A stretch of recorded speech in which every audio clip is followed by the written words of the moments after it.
afternoon, students. Afternoon. Okay, good afternoon. So, what we were discussing in our last class? Nandana, Gauss's law. Gauss's law. And can you state Gauss's law? Net electric flux diverging from a closed surface is equal to 1 by epsilon 0 times the net charge enclosed by the surface. Okay, all right. Srihari, equation representing the Gauss's law. Phi is equal to Q by epsilon. Phi is equal to Q by epsilon 0. That is, phi is equal to closed integral of electric field vector E into the area vector dA. That is equal to 1 by epsilon 0, the net charge enclosed by the surface. So before the Gauss law, we are discussing about electric flux. What do you mean by electric flux then? Gayatri, what is electric flux? It is the total number of electric field lines that is passing through a given area. Yes, it is the total number of electric field lines that is passing through a given area. That is what is known as electric flux. And the Gauss's law deals with this electric flux. That is the net electric flux that is diverging from a closed surface is equal to 1 by epsilon 0 times the net charge enclosed by the surface. That is what is the Gauss's law states. And we are already proved the Gauss's law. Now we can discuss what are the applications of Gauss's law. Okay. So shall we start?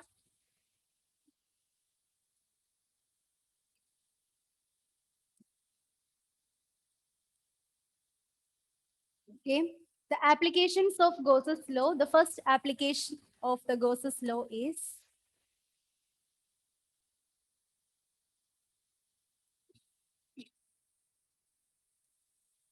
electric field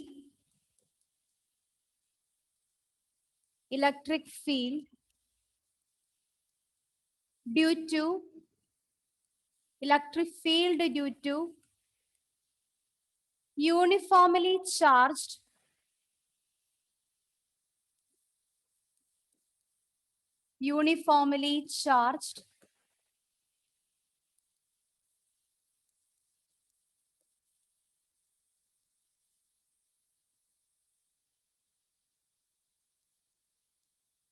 electric field due to uniformly charged infinite long straight conductor. Infinite long straight conductor.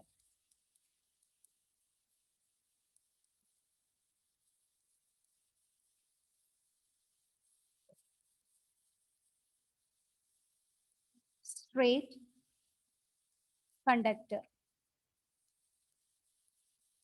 Okay. So the electric field due to uniformly charged infinite long straight conductor. This is the first application of the Gauss's law. So to explain this application, first of all, we are considering a long straight conductor. We can consider an infinitely long straight conductor. And I place a charge Q nearby this infinitely long straight conductor. Then what happens to this charge after some times? What happens to this charge after some times if it is placed on a infinitely long straight conductor? After some times, this charge Q is uniformly distributed along the length of the conductor. Okay. After some times, this charge Q is distributed uniformly along the length of this straight conductor. So in order to explain the electric field due to infinitely long straight conductor, first of all, we consider an infinitely long straight conductor. We provide a charge Q to this straight conductor. After sometimes this charge Q is distributed uniformly along the length of this straight conductor. Clear? Then what is the charge per unit length of this conductor is given by? What is the charge per unit length of this conductor is represents that we were discussed in the last class. What is the charge distributed? Yes, it's clear. Yes, it's right. It's not clear. Linear charge density. Yes, very good. It is the linear charge density. That is, here the charge is distributed along the length of the conductor and it is represented by the linear charge density. What is the letter that we are used to represent the linear charge density? Lambda. Lambda. So then the linear charge density lambda is equal to Q divided by L. This is our equation number 1. So we are consider an infinitely long straight conductor. When we provide a charge, it is uniformly distributed along the length of the conductor. If the charge is distributed uniformly along the length of the conductor, then it is represented by the linear charge density lambda. Lambda is equal to Q by L. Then from this equation 1, can you form an equation for charge? What is the equation for charge Q then? Q is equal to? Lambda L. Yes, then Q is equal to lambda L. This is our equation number 2. So here we get an expression for Q, that is lambda is equal to Q by L. That is the linear charge density. Lambda is equal to Q by L. From that, Q is equal to lambda L. Okay, we need this value for the further calculation. Okay. Now, since it is a positive charge, what about the direction of the electric field lines? The electric field lines are radially outwards. The electric field lines are the imaginary lines which gives the direction of the electric field, and it is originated from the positive side and it is terminating towards the negative. So the electric field lines are radially outwards. This is the representation of the electric field lines. They are radially outwards. Now we want to find out the electric field along the infinitely long straight conductor. In order to place the electric field along the infinitely long straight conductor, I place a point P. I consider a point in the electric field. Now we can apply the Gauss's law. So in order to apply the Gauss's law, what is the condition? The Gaussian surface must be enclosed. If the Gaussian surface is enclosed, then only we can apply the Gauss's law. So we just join this electric field lines in order to make it as a closed surface. We are joining this electric field lines. Then we get a shape like this. By enclosing this point P, we get a shape. What is this shape represent? Which type of shape, which type of Gaussian surface we get here? What about the shape of the Gaussian surface? Cylinder. Yes, very good. It is in the form of a cylinder. So here, in order to get the Gaussian surface, we are joining or we are encloses all the electric field lines. So we get the Gaussian surface like this. It is in the form of a cylinder, right? Now, here in the case of a cylinder, we have 3 surfaces. It has 2 end faces. It has 2 end faces. And here there is 1 curved face also here. So these are the 3 surfaces of the cylinder. 2 end faces and 1 curved surface is there for the cylinder. Now, where we can apply this Gauss's law? First of all, we can consider the upper end. We can consider in the case of upper end. What is the equation for our electric flux? The electric flux phi is equal to closed integral over E dot dA. That is equal to closed integral E dA cos theta. Now we can find out the value of angle in the case of this upper area. Here it is the dA because we are considering only the small area here. This is representing the dA. What about the direction of the area vector? We were discussed in the case of Gauss's law. What about the direction of the area vector? The direction of the area vector is always, Normal to the surface. yes, it is always normal to the surface. So the direction of the area vector is like this, right? Now, what about the direction of the electric field vector? It is radially outwards in this direction. So what about the angle between this area vector and that of this electric field vector? What is the direction of the angle between the area vector and that of the electric field vector? 90 degrees. They are mutually perpendicular. Yes, because they are mutually perpendicular. So the angle between them is 90 degree. So if we are applying the Gauss's law in the upper end, the electric flux phi is equal to closed integral over E dot dA. And the dot product, we are already studied that E dot dA is equal to E dA cos theta. E dA cos theta, right? So the phi is equal to closed integral over E dot dA becomes closed integral E dA cos theta. And here, what is the value of theta? Theta is equal to 90 degree. Therefore, the electric flux phi is equal to closed integral over E dA cos 90. What is the value of cos 90?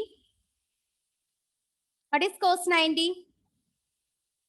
All of you, please switch on your videos. Yes, Srihari, what is cos 90?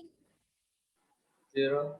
Yes, cos 90 is equal to 0. Then what happens to the value of electric flux in the upper surface? Phi is equal to, phi becomes, since cos 90 is equal to 0, 0 into EDA, what is that? 0. So the electric flux phi becomes equal to 0. So in this case, here the phi is equal to 0 in the upper surface. Clear? Here we get a cylindrical shape as a Gaussian surface. For a cylindrical shape, there are 3 faces, 2 end face and 1 curved face. Now we are applying the Gauss's law in the upper end face. Then we get the flux phi is equal to 0 for the upper end face. Now we can apply the Gauss's law in the lower end face. Apply the Gauss's law in the lower end face. Here also we have a smaller area. It is represented by dA. What is the direction of this area vector here? The area vector is normal to the surface. It is normal to the surface. The area vector is normal to the surface. And what about the direction of the electric field? Electric field is acting in this direction or along the right side. Then what is the angle formed between this electric field vector and that of the area vector? What is the angle between these two vectors? Yes, they are mutually perpendicular. So what is the angle between them? Say it louder, unmute and answer. 90. Yes, it is 90 degree. It is again 90 degree. In the lower end face, the area vector and the electric field vector, they are mutually perpendicular. So again, the theta is equal to 90 degree. So here we are applying our electric flux. Phi is equal to closed integral E dot dA. Again, this is equal to, phi is equal to closed integral E dA cos theta. Here also the theta is equal to 90 degree. Therefore, the electric flux phi is equal to phi integral, closed surface integral E dA cos 90. Again, the value of cos 90 is equal to 0. So what happens to the value of phi? Phi is equal to closed surface integral of E dA into 0. That is phi is equal to 0. So in the case of lower end face, here also the value of phi is equal to 0, right? So here we are considering a Gaussian surface. Here the Gaussian surface is in the form of a cylinder. This cylinder has 2 end faces and 1 curved face. And in the case of the one upper end face, when we are applying the Gauss's law, we get phi is equal to 0. In the lower end face also, the phi is equal to 0. Now we have one more surface, that is the curved surface. Now we can apply the Gauss's law to the curved surface. Okay. So in order to apply the Gauss's law here, we can find out the direction of the electric field vector and that of the area vector. So here we have another small area. It is the dA. What is the direction of the dA here? dA is the area vector dA is normal to the surface. That is, the direction is along this direction. It is towards the right. What about the direction of the electric field vector? What about the direction of electric field vector, Aditya? Ma'am, radially outwards. It is also radially outwards. And what about the direction of the area vector and electric field vector? Did they are mutually perpendicular?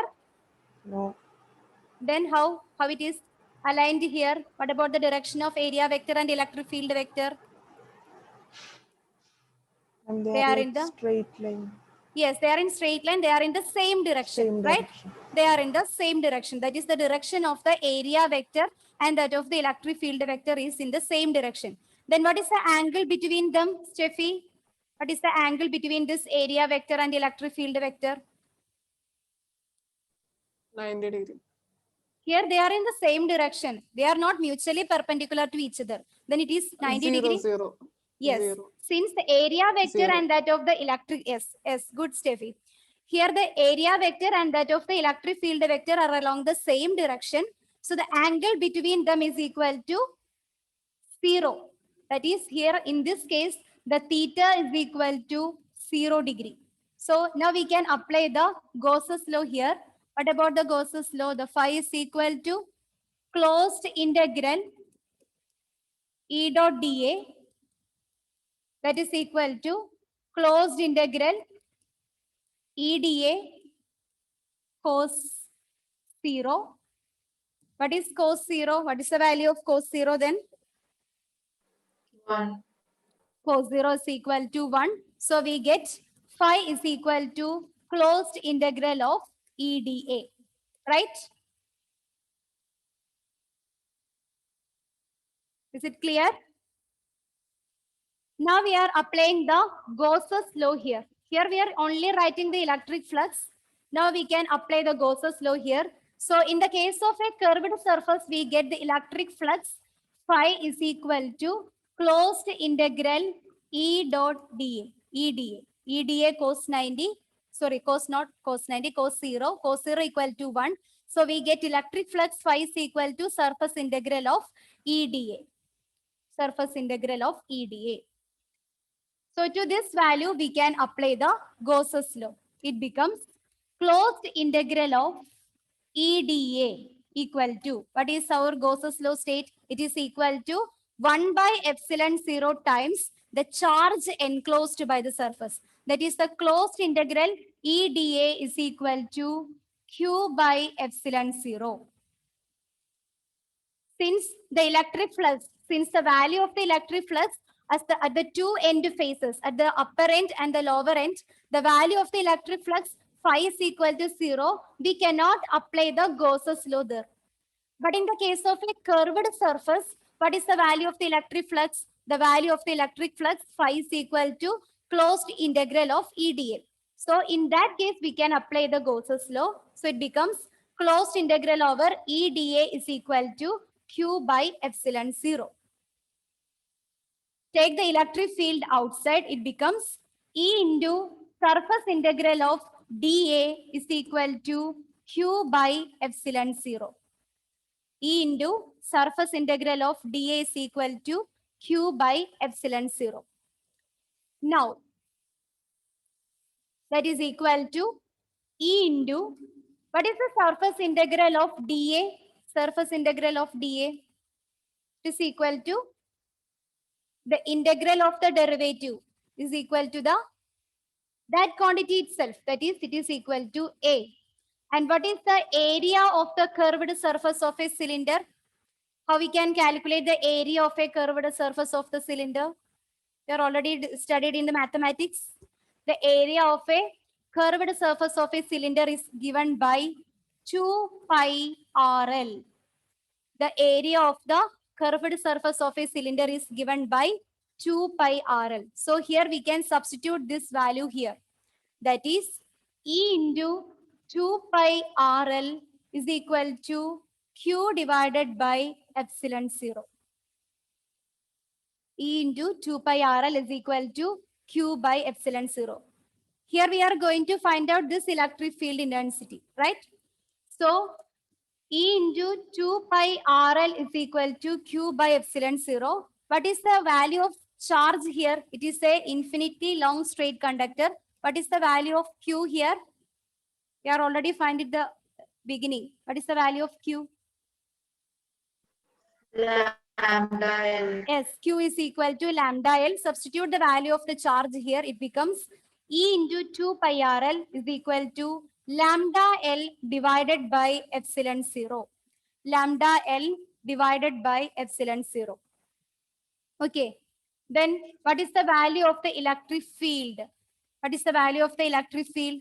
E is equal to lambda L divided by 2 pi RL into epsilon 0. Lambda L divided by 2 pi RL epsilon 0. Is there any terms are cut? L and L is cut down. What about the final value for the electric field? What about the value of the electric field then? The value of the electric field becomes E is equal to lambda divided by 2 pi R epsilon 0. Or we can write lambda E is equal to lambda divided by 2 pi epsilon 0 R.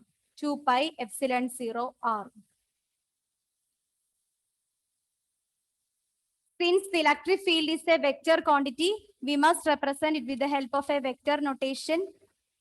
Electric field vector, that is E vector, is equal to lambda divided by 2 pi epsilon 0 R into unit vector R cap. This is the vector form of the electric field due to uniformly charged long straight wire. Okay. This is the first applications of Gauss's law. The first application of Gauss's law, that is, here we are considering an infinitely long straight conductor and place a charge near it. Due to the presence of this charge, after some times, the infinitely long straight conductor, this charge is uniformly distributed along the length of the straight conductor. Then we calculate the linear charge density, that is the charge present per unit length. It is given by lambda is equal to Q by L, where lambda is the linear charge density, Q is the charge, and L is the length. From that equation, we are calculating Q, the charge. Q is equal to lambda L. Okay. Then in order to apply the Gauss's law, we want a Gaussian surface. Here we have positive charges. In the case of a positive charges, the electric field lines are radially outwards. To apply the Gauss's law, we want the Gaussian surface. So we are encloses this positively charged electric field lines. We are enclose this electric field lines. Then we get a shape like this, and it is in the form of a cylinder. In the case of a cylinder, we have three faces, the two end face and a one curved face. After that, we are applying the electric flux, the equation of electric flux to this two end faces and also to this curved face. Okay. Then what about the electric flux of the upper end face? What is the value of electric flux at the upper end face? Emmanuel, what is the value of electric flux at the upper end face? 0. Why it is obtained 0? Cos 90 is 0. Yes, because in the case of upper end face, the area field, the area vector area, the vector of area and that of the electric field vector, the area vector and that of the electric field vector, they are mutually perpendicular. So the angle between them is equal to 90 degree. So cos 90 is equal to 0. Then the electric flux phi is also equal to 0. Then we are applying the equation of electric flux in the lower end phase. Again, we get phi is equal to 0. Why? Why the electric flux at the lower end phase is becomes 0? Punya, please switch on your video. Again, cos 90 will be applied. Yes, here also the area vector and that of the electric field vector, they are mutually perpendicular. Again, the theta is becomes 90 degree. So cos 90 is equal to 0. So the electric flux phi is equal to 0, right? Then we are applying the equation of electric flux in our third surface. It is a curved surface. In the case of a curved surface, what about the value of phi? Here, what about the value of theta, the angle between the electric field vector and that of the area vector? Adul, 0. it is all, the theta here is equal to 0 because both the electric field vector and that of the area vector are directed along the same direction. So the angle between them is equal to 0, and then cos theta becomes equal to, cos theta become equal to 1. Very good, 1. Then we are applying the Gauss's law only to this surface, the curved surface. Okay, what is our Gauss's law state? The Gauss's law is stated that the net electric flux in a closed surface is equal to 1 by epsilon 0 times the net charge enclosed by the surface. So we are applying the Gauss's law only to this third surface. For a third surface, the electric flux phi is equal to surface integral of EdA. We are applying the Gauss's law here. Then it becomes surface integral of EdA is equal to Q by epsilon 0. We want to find out this electric field. So take it outside. E into surface integral of dA is equal to Q by epsilon 0. What is the surface integral of dA? It is nothing, it's our area itself. Since it is a curved shape of the cylinder, the area of the curved shape of the cylinder is given by 2 pi RL that we were already studied in mathematics. So we just substitute this value. Then what happens to the electric field vector then? E into surface integral of dA that is equal to 2 pi RL. Its value is 2 pi RL. Substitute here. It becomes E into 2 pi RL is equal to the charge Q divided by permittivity of the free space epsilon 0. Now, since it is a infinitely long straight conducting wire, the value of the charge, the Q is given by lambda L. Substitute the value of the Q in that equation. It becomes E into 2 pi RL is equal to lambda L divided by epsilon 0. Now, what is the application of this Gauss's law? We want to calculate electric field due to the infinitely long straight conducting wire. So we want to calculate the electric field E. E is equal to lambda L divided by 2 pi RL epsilon 0. The L and L, the numerator and denominator, it cuts down. Then what about the electric field? The electric field becomes equal to E is equal to lambda divided by 2 pi epsilon 0 R. Since the electric field is a vector quantity, we can write vector is equal to lambda divided by 2 pi epsilon 0 R into unit vector R cap. Clear? Do you have any doubt in this derivation? All of you, please switch on your videos. Yes. All of you, please switch on your videos. Do you have any doubt?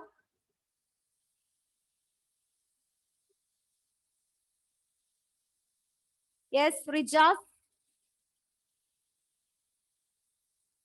What about the electric field due No, to infinitely long straight conducting wire? Can you explain this?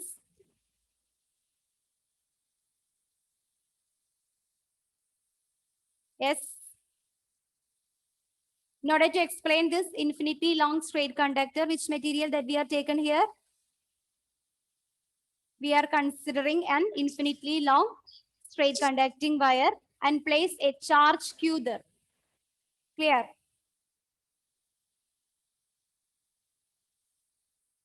Then, when we place the charge Q, the charge is uniformly distributed along the length of the wire.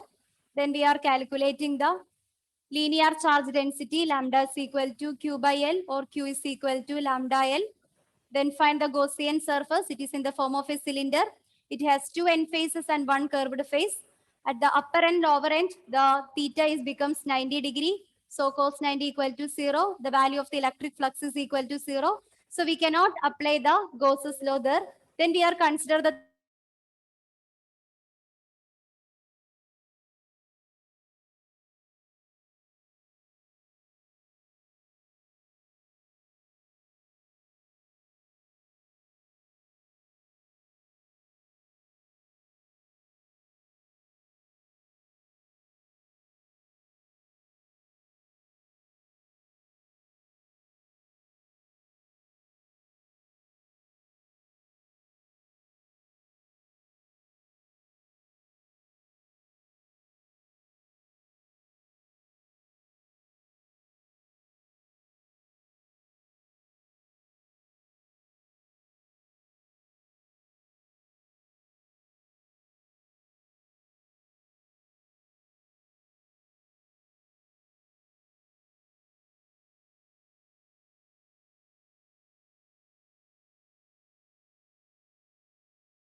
Okay, children, I hope this topic is clear for you. So there are 2 more applications dealing with this Gauss's law. We can discuss in the next class. Thank you. Thank you, ma'am.